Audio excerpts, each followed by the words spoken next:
I am Phoenix Jackson, and after 18 years as an award-winning business leader, I'm here to share, guide, and inspire you on your journey upward and inward. I want you to live an empowered existence because you deserve it. This is a spiritual space for those seeking to make a difference in their lives and the lives of others. We will talk life design, healing, spirituality, and business. I'm sharing what I know to be true. Thank you for being here. Let's go within.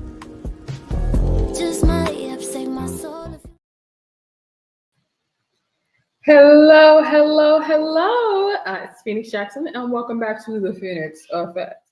Now, I thank y'all for being here with me. I've had some people join the newsletter, the mailing list because of the show, and I really appreciate you. Please like, share, subscribe. I have never monetized anything off of social media.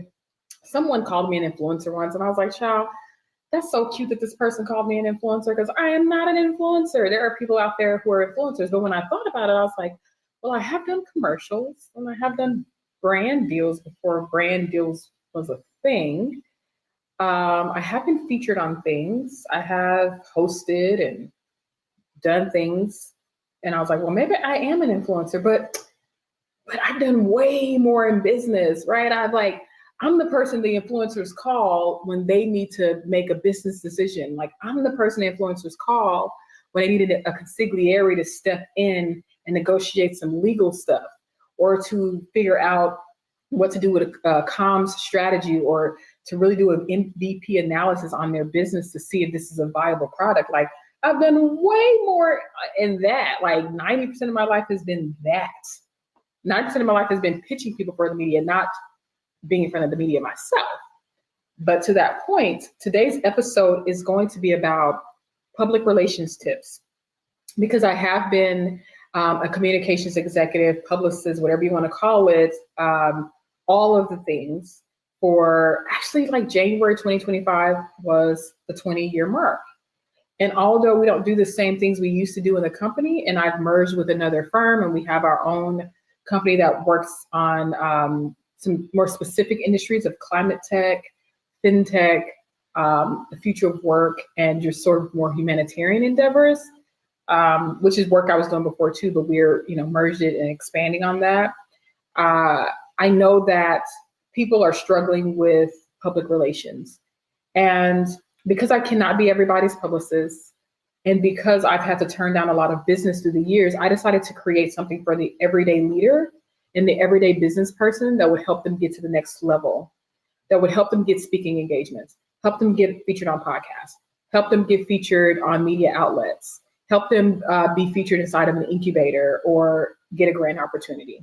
Basically, I wanted our Phoenix Effect system to start being a repository or a house, a library of all these resources for leaders who can go in, pay a small monthly fee, and have access to all this stuff. And then, of course, for those people who are like, you know what, it's cool to have access to all this stuff, but I don't have time to pitch myself. Can you pitch us? We have a small monthly service for that, where we would do a minimum of 6 pitches a month. So I'm excited about that. You can learn more at phoenixjackson.com. We've already had people sign up, which has been truly exciting. We are definitely filling in the gap as, publicists and people who have worked with the media. We're trying to make sure that we make this a lot easier on folks, because public relations is an expensive field. And a lot of business leaders have great ideas and have formulated great ideas in nonprofits and products, but they don't have the funds to necessarily work with a publicist one-on-one. So we have made it easy. You're getting PR in a box. PR in a box at phoenixjackson.com. But before any further delay, I wanted to talk about a few things concerning PR as a whole. So I'm often asked the question, what is PR? What is public relations, and how does it differ from marketing? Public relations is when a third party validates your work, validates your efforts, and put media and content out there about you. Whereas marketing, you are doing it yourself. With marketing, you are pushing everyone and saying, hey, try our Everspring candles. They're so great, by the way. Thank you. Evergreen candles. They're great. Go get you some at Target, evergreen, natural, soy-like candles. We love it. We like to keep the fire around us brewing, and it is great for that. But I digress. You can say, hey, we're Everspring Candle, and we are great, and we smell good, and we use natural oils, and nothing's tested on animals, and this is natural, and it's, da da da da da da da. Or they can have someone like me do it for them, which is PR. Or they can have a news outlet that shares a story about how the Everspring has done work, and for every candle you buy, they send over, a candle to someone disenfranchised in another state or country or something like that. That is earned media to share and tell their story, which will eventually result in them receiving extra individuals who want to buy their products. So PR is nothing but another person sharing the information, sharing the who, what, when, where, how, and why, and really interviewing you or bringing validity to the work that you are doing. And they are so confident in you and what you're doing that they're bringing you in front of their audience. So your audience knows you, but this new audience does not. So they are bringing new individuals to you through you being in front of their audience. And that's invaluable. And the reality is PR takes a lot of time, takes a lot of energy. It's about building trust. And you want to make sure that as you're coming out of the gate, that you're doing it properly. I always tell people, do not do PR if you don't have anything to sell, or if you don't have a sort of call to action for individuals to look at. I heard a story from one of my students who actually just signed into our university. She was like, hey, you know what? I went on air like 2 years ago and I didn't even have X, Y, and Z together. And so I did not have a call to action. And it was in front of a huge platform, and it was such a waste of time and energy. And I was like, oh my God, well, we got to get you back in front of that platform now that you have everything together. And we have to pitch it in a way where we teach them why this is valuable to their audience. And then when you get on set and you're in front of those cameras, that's the story that you're telling. But to have a proper PR campaign, you need a brand story. You need to be able to share the who, what, when, where, and why. And then if it's necessary, once you get to a certain level, the how becomes important. Because I look at people like, let's do like Earn Your Leisure, for instance. They have done so much and they have reached the pinnacle of success to where they're like doing commercial development out of the country. They've written a book, You Deserve to Be Rich, which I'm currently reading, and I would definitely give a review on that book during another podcast episode. But they have done so much, but now people are interested in, well, how'd you do that? What was you all's method of madness? Because I know it was a lot of madness. What's your method of madness to get these things done? You guys created a fire, but you kept breathing oxygen into it and kept growing and growing and growing. And folks want to know how. People have seen it grow, but folks want to know how, right? So there will be a point in your storytelling where that will become important. But for now, when you're doing initial PR, you want to explain who you are as an individual. Where are you coming from? What did you do? Who did you impact? And why did you do those things? And if there's an event or something, the win, right? So like October is Breast Cancer Awareness Month. So the wins are important with that. September is Mental Health Awareness Month. That's a win thing. Hey, we have this event about this, this, and that, and we have suicide prevention in September, right? So you really want to talk about the who, what, when, where, and why. And people are very much interested in how you succeeded and failed. So underdog stories or stories that move the needle emotionally are ones that the media usually pick up. They want to know, hey, you created this? What happened in your journey that made you create this? They love that type of storyline. So as you're thinking about your brand, your product, your service, I want you to think about that key thing. That's your barometer. Why did I create this? And tailor that into a story, because that's what would need to be sold. That's what the interview is gonna like land on. That's what the content is gonna, the content driver is gonna be. People are gonna wanna hear that story. All right. And there are certain things that you actually need to pitch yourself to the media. You just can't go up and be like, hey, I'm cute. Ew. have me on your show, I'm ready to go. It doesn't work like that. What have you done to where they need to put you in front of their audience? Because remember, they are the media. The difference between marketing and PR is that with marketing, you were talking to your audience. With PR, you were talking to another person's audience, and they're putting you in front of their audience, whether it's earned or unearned media. They're putting you in front of their audience. So they will not just get you there just because we're cool. You have to come with some things in line to where you are able to like actually pitch to them. Their production team doesn't have to look too far, or if it's a one-person podcast or what may have you, they don't have to search too far for more information. And some of those things you need are, you need a press release and a press kit. You need images and content, and you need information that displays your expertise inside of all of these documents. You need your point of interest, some clear bullet points of these are the highlights. And this is like what we've done up until this point. This is who we are. This is why we are. All right. You need to be able to share that. And at minimum, you need your press release, and you also need your one pager at minimum. And at one pager, like I said, should have the bio, some images, links to social media, and things like that. And we'll dive deeper into each of these on another episode. But just for right now, I'm just giving you a broad overstroke that those are the things that you need to pitch. People need to be able to look at that and say, oh, this is exactly who this person is, and this is exactly why they should be in front of this audience. And also, before you start pitching to media yourself, or even having a publicist work on your behalf, I want you to think about, where are your people? Hey, where are my people at? Where are my people? Are they on LinkedIn? Are they on Instagram? Are they on Pinterest? Are they on TikTok? Because so many TikTok will be back. Are like, where are they in the grand scheme of things? Where is your audience? Is your audience a group of veterans? Are your audience the mental health industry?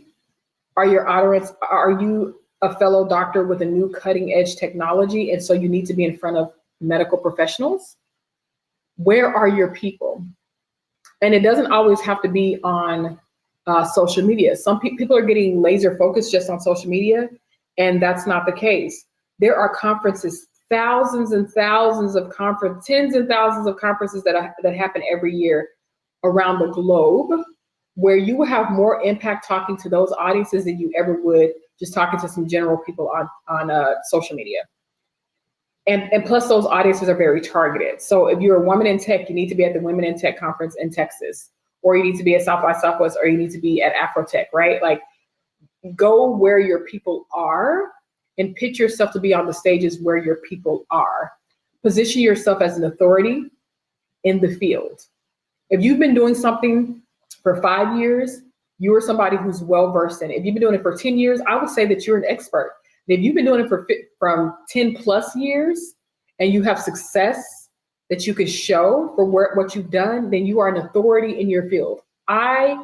In 20 years and the success that I've garnered, I'm an authority when it comes to communications and public relations. An authority.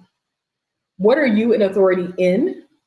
Really express that and show that before you start pitching yourself to media. Make sure that you have that written down. Make sure that's in your one page or your press kit so that they know who you are and can put some respect on your name. Now, when it comes to building the speaker's resume, i.e. the press kit or CV, there are some core things you have to have. So you have to have a bio that sells. Who, what, when, where, and why, as I mentioned a second ago. You have to have really good headshots. No blurry pictures, no selfies in the car, none of that. You want things that look pristine. The first impression is the only impression sometimes. So can you show them who you are in action, in the moment, through imagery? Phones are too succinct these days. I mean, these cameras are everything. For you to just decide that, oh my God, I'm just going to take some car selfie or picture. No, you can get your iPhone, or even Samsung, who has even, I would say, better cameras than the iPhones. You could get one of those phones and get a blank background, not even like a busy background where I'm at, but like a blank background, a solid background, and do a half shot, 3/4 shot, or even up above the chest plate to the top of your headshot, smile, or even if you're looking, firm about your business, make sure that your eyes are lifted, your eyes are smiling. Make sure your headshot and the content of you shows you in the best light.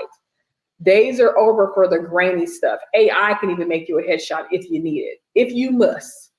I don't recommend that, but if you must, do that before you do something that's kind of shoddy. It shows that you're not as professional. You need links to the things that you want to share. So like in my press kit, I just have a link to my LinkedIn because that press kit is for the professional space. That press kit is not for them to go and look at my IG or look at anything else. Although to be fair, there's lots of great portfolio on those places, but there's a lot that I don't do that I've never mentioned on social media that would more than likely be listed in something like a LinkedIn, or it would just be listed inside of my press kit. And then also, what's the sell? Why should they feature you on the platform? What do you have to tell to their audience? Are you a psychologist who can step out and talk to them about how suicide is increasing because of social media? And this is what parents can do to quell that. Are you someone who can step out and talk about change management and how to properly work with individuals who are of every generation, from the boomers to the Xers to the millennials to the Gen Zers? Like, what do you have to sell? What are the topics that you have to talk about either on stage or even just on the podcast or on television? What are your core topics? And if it's not necessarily that you are a public speaker, what is the product? Are you someone who made a really cool baby product like Parent Co? If you go to parentco.com, their client, parentco.com, they created a really new cutting edge patented like plug-in that goes into the wall to protect outlets, from children, or protect the children from the outlet. Whichever way you want to look at it, it's protection, and it's on there, so it's not something that falls off or kids can pull off or any of that. It's amazing. Wish I had it when my child was small. But she can sell that inside of her press kit. Like, how can you add that in there? And then last but not least, what has been your highlights and your accolades and awards and acknowledgement along the way? What have you done that other people have seen? What's been your social proof? Where can you showcase what you've done? All right. Make sure that you add that in there as well. And let's say you're someone who's like, oh my God, I've never public spoken before. I haven't done anything. I don't have any awards. I'm young in my career and I just haven't done anything. This is what you need to do next. If you're somebody who hasn't started, but you want to step into speaking, you want to step into some subject matter expertise, one, you got to just start doing the work. We live in an age where people think that they can have access and move with no social proof. What have you done? What's your expertise? And if you haven't done anything, then you have to start doing. You have to start creating. You got to step into and put a little skin in the game, so to speak, and step into showing who you are and showing yourself and gaining content along the way. Volunteering in the industry that you want to step into or that you're new in is extremely important. If you're someone who wants to be known for change management or anything else in HR, how about you volunteer to help rally together, food drives and things like that for the homeless, and be a person that helps sign up volunteers or rally people together, or you bring your expertise in the HR field to that. How about you do some customer support and customer service and just community service for organizations and businesses that could use it, and just really do a little bit of internship work where you can fit it, even if it's a few days a week. Like, and this is a fun story. My sister, she speaks Japanese, right? And she wanted to really fine tune her Japanese. She wanted to really build her brand on social media around Japanese brands and get deals out of the country. Well, where did she start? She actually started taking classes to learn Japanese, and she's been doing it for years. And she started working for free Sunday evenings in her neighborhood at the Japanese-owned grocery store, and they loved her. She told them, "Don't speak to me in English, speak to me in Japanese so I can learn this language." And it opened up the door for her to fine-tune her skills. So where now, here we are a year later, just one measly year later, and she's already getting brand deals from Japanese companies. She's in Japan right now. She's there right now on vacation, but she's getting brand deals because she decided to take one step. So don't rush out to be like, oh, I got to be a speaker today if you haven't done any work for it. But what you can do is build up that portfolio. What you can do is hone in and fine tune your skills until it's time for you to get at that level. That's exactly what you can do. And trust me, the more that you help carry other people's crowns and support other people, other brands, etc., the more that they will see you as an asset and they will put you in places where you need to be seen. All right. Thank you so much for being here. I appreciate you guys so much. I hope you enjoyed these tips. Please give me any comments, and I will have more sort of in the field experience that I want to share with you guys. But I thank you so much, and I look forward to seeing you all in our next video. Thank you.